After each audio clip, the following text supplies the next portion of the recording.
अस्सलाम वालेकुम class. Subject है हमारा स्टैटिस्टिकल मैकेनिक्स और आज जो है फर्स्ट लेक्चर है। सबसे पहले हमें पता होना चाहिए मैकेनिक्स क्या होता है। Mechanics is that branch of physics which deals with the motion of particles के पार्टिकल्स की मोशन को स्टडी करने के लिए जो है जो ब्रांच ली जाती है डैट इज़ मैकेनिक्स। ये आपने पहले भी पढ़ा होगा। फर्दर इसकी मैकेनिक्स की और ब्रांचेस होती हैं, क्लासिकल मैकेनिक्स, क्वांटम मैकेनिक्स और स्टैटिस्टिकल मैकेनिक्स। अब हमारा सब्जेक्ट है या हमने जिससे डील करना है that is statistical mechanics. Statistical mechanics क्या होता है, इसकी स्टेटमेंट से पहले अगर हम सिंपल वर्ड्स में बात करें कि हमने जो है स्टैट और मैकेनिक्स इन दोनों का आपस में क्या रिलेशन है, ये हम क्या स्टडी करने जा रहे हैं कि हमारे पास नंबर ऑफ पार्टिकल्स हैं, हमारे पास पार्टिकल्स बहुत ज़्यादा हैं। तो अगर हम हर पार्टिकल्स को इंडिविजुअली स्टडी करना चाहें, हम ऐसे नहीं कर सकते। हर पार्टिकल की काइनेटिक एनर्जी, हर पार्टिकल की इंडिविजुअल मोशन हम नहीं निकाल सकते। रेदर हम उन सब पार्टिकल्स का जो है एक एवरेज इफेक्ट निकाल लेते हैं। Average effect of large number of particles को जो है स्टडी करने को हम स्टैटिस्टिकल मैकेनिक्स बोलते हैं, कि जिसमें हम इंडिविजुअल स्टडी नहीं कर सकते बट उनका ओवरऑल इफेक्ट निकाल सकते हैं हम। It is a mathematical framework that applies statistical methods and probability theory to large assemblies of microscopic entities. Entities mean everything which has a physical, individually और distinct characteristics. तो हमारे पास जो है लार्ज नंबर ऑफ पार्टिकल्स हों और हम उस पर जो है स्टैटिस्टिकल मेथड्स लगाते हैं, हम उस पर प्रोबेबिलिटी थ्योरी निकालते हैं to find its average effect, क्योंकि हमें उसकी प्रॉपर्टीज़ जाननी है, हमें उसकी करेक्टरिस्टिक्स निकालनी है, लेकिन हम वो इंडिविजुअली नहीं कर सकते। तो रेदर हम उसका जो है एक एवरेज इफेक्ट निकाल लेते हैं। और वो निकालते कैसे हैं, वो हम जो है स्टैटिस्टिकल मेथड उस पर अप्लाई करते हैं, हम उस पर ये थ्योरीज लगाते हैं। That is statistical mechanics. It relates macroscopic state या प्रॉपर्टीज टू माइक्रोस्कोपिक प्रॉपर्टीज। अब मैक्रोस्कोपिक प्रॉपर्टीज क्या होती हैं, जो अभी तक हम पढ़ते आए हैं कि दैट थिंग्स और that state which can be seen with I, मतलब ये वो वाली स्टेट है जिसको हम अपनी आंखों से देख सकते हैं, या विच आर डायरेक्टली मैयर्स, इसको हम डायरेक्टली मैयर कर सकते हैं। Like temperature of a gas, pressure of a gas, volume of a gas. तो ये वो वाली प्रॉपर्टीज़ हैं जिनको हम डायरेक्टली मैयर कर सकते हैं, उसको हम माइक्रोस्कोपिक बोलते हैं।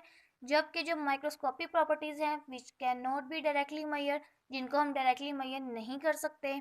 अगर हम गैस के ही पार्टिकल्स की बात करें तो हर पार्टिकल की अलग से वेलोसिटी, हर पार्टिकल की अलग से मोशन हम नहीं निकाल सकते हैं।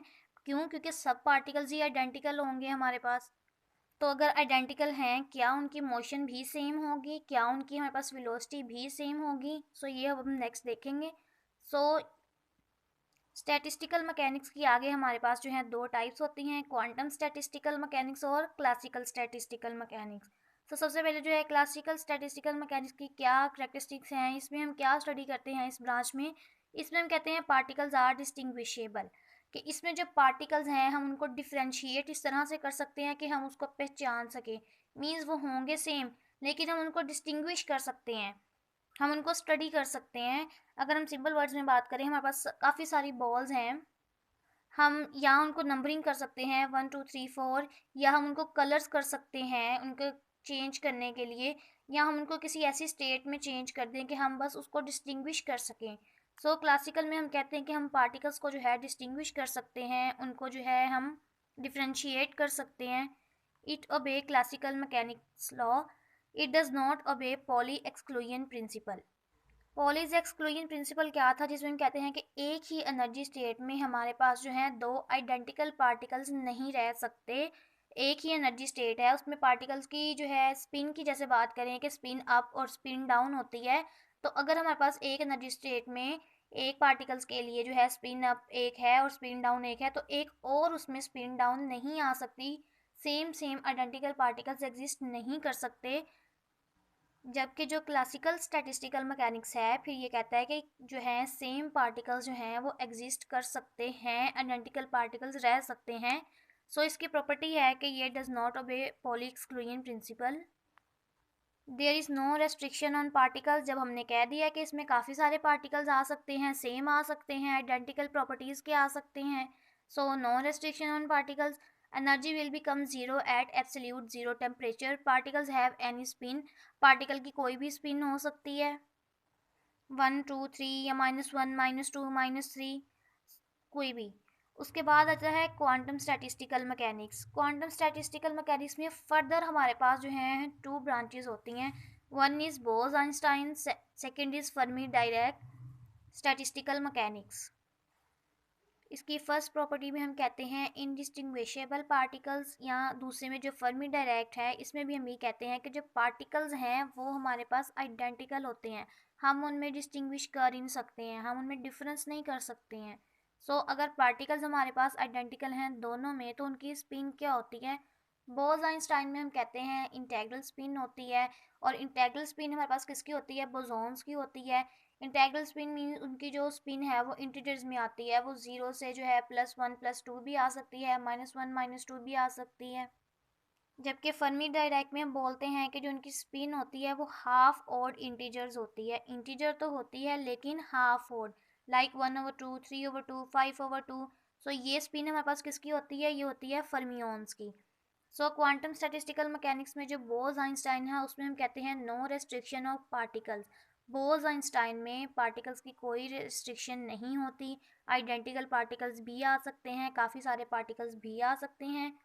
जबकि जो फर्मी डायराक है इसमें हम कहते हैं इट ओबे पॉली एक्सक्लूजन प्रिंसिपल। इसमें हमारे पास एक ही एनर्जी स्टेट में जो है सिर्फ जो है दो पार्टिकल्स वो भी ऑपोजिट रह सकते हैं, जबकि आइडेंटिकल पार्टिकल एग्जिस्ट नहीं कर सकते। और इसमें हम कहते हैं energy will become zero at absolute zero. जबकि जो फर्मी डायराक है इसमें हम कहते हैं energy will not become zero at absolute zero, कि एब्सोल्यूट टेम्परेचर तक जो है हमारे पास एनर्जी जो है वो ज़ीरो नहीं होगी। उसके बाद हमारे पास दो टर्म्स आती हैं, टेम्परेचर और हीट। क्या टेम्परेचर और हीट एक ही चीज़ है? नहीं, टेम्परेचर जो है वो हमारे पास और टर्म है, जबकि जो हीट है ये हमारे पास एक और टर्म है। सो टेम्परेचर क्या होता है हमारे पास? It is a physical quantity that expresses hot and cold, कि हमारे पास कोई भी ऑब्जेक्ट है सो वो कितना हॉट है या कितना कोल्ड है ये उसके टेम्परेचर पे डिपेंड करता है। अगर हम टेम्परेचर की बात मैक्रोस्कोपिक स्टेट पे करें तो हमारे पास कोई भी ऑब्जेक्ट है सो उसको टच करके हमें पता चल सकता है कि वो कितनी ज़्यादा गर्म है या वो कितनी ज़्यादा ठंडी है। लेकिन अगर हम यही बात जो है माइक्रोस्कोपिक स्टेट में कर रहे हैं टेम्परेचर के लिए, सो इसमें हम कहते हैं कि it is the average kinetic energy of the particles. Like किसी सब्सटेंस में हमारे पास जो है नंबर ऑफ पार्टिकल्स हैं और वो जो हैं आहिस्ता आहिस्ता मूव कर रहे हैं, उनकी मोशन जो है वो स्लो है, तो हम कहते हैं कि उसका जो टेम्परेचर है वो लो है। लेकिन वही वाले पार्टिकल्स अगर हमारे पास जो है हाई काइनेटिक एनर्जी के हों, वो ज़्यादा तेज़ी से मूव कर रहे हों, सो हम कहते हैं उसका टेम्परेचर हमारे पास जो है हाई है। बेसिकली टेम्परेचर जो है उसको जो है हम डायरेक्टली मेजर कर सकते हैं। हीट जो है वो टेम्परेचर से जो है बिल्कुल अलग क्वांटिटी है। सो हीट क्या है? It is the form of energy that is transferred between systems और ऑब्जेक्ट। सपोज हमारे पास जो है दो ऑब्जेक्ट हैं, एक जो है हॉट है और एक जो है हमारे पास कूल है। अगर हम उन दोनों ऑब्जेक्ट्स को पास लाते हैं तो आफ्टर सम टाइम क्या होगा कि दोनों का जो टेम्परेचर है वो हमारे पास सेम हो जाएगा, या वो जो है एनर्जी जो है उसमें चली जाएगी, कन्वर्ट हो जाएगी due to difference of temperature, क्योंकि एक हॉट थी और एक जो थी वो कोल्ड थी। तो इसका जो डिफरेंस ऑफ टेम्परेचर है इसको स्टडी करने को जो है हम हीट बोलते हैं। Next is thermodynamics. थर्मो का मतलब हमें ऑलरेडी पता है, थर्मो को जो है हम everything that relates to heat, thermo को जो है मीनिंग जो है हीट होता है। जबकि जो डायनामिक है इसका मतलब होता है मोशन। थर्मोडायनामिक कलेक्टिवली हम जो है हीट के ट्रांसफ़र को या हीट की मोशन को या पार्टिकल्स की मोशन को जो है स्टडी करने को, या हीट जो है जब ट्रांसफ़र जो है एक प्लेस से दूसरे प्लेस में या एक ऑब्जेक्ट से दूसरे ऑब्जेक्ट में जो हुई है बेसिकली उसको स्टडी करने को जो है हम थर्मोडाइनमिक्स बोलते हैं। It is the relation between heat, work, temperature and energy. उस प्रोसेस में हमारे पास जो है जितना भी काम हुआ है उसको हम कलेक्टिवली जो है थर्मोडाइनमिक्स बोलते हैं। It deals with the relation between heat and other forms of energy such as mechanical, electric and chemical. Heat जो है वो दूसरी फॉर्म्स में कैसे चेंज हुई है हमारे पास। The laws of thermodynamics describe how the energy in a system changes and whether the system can perform useful work on its surroundings.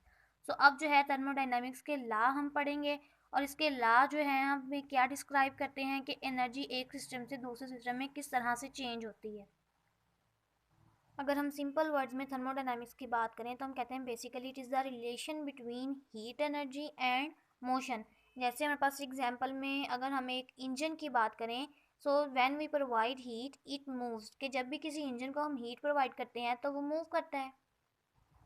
इसी तरह नेक्स्ट जो है हम लॉज ऑफ थर्मोडायनामिक्स पढ़ेंगे कि हमारे पास जो है उसमें कौन कौन से लॉ आते हैं, उनमें डिफरेंस क्या है सब लॉज में। ये हम नेक्स्ट पढ़ेंगे।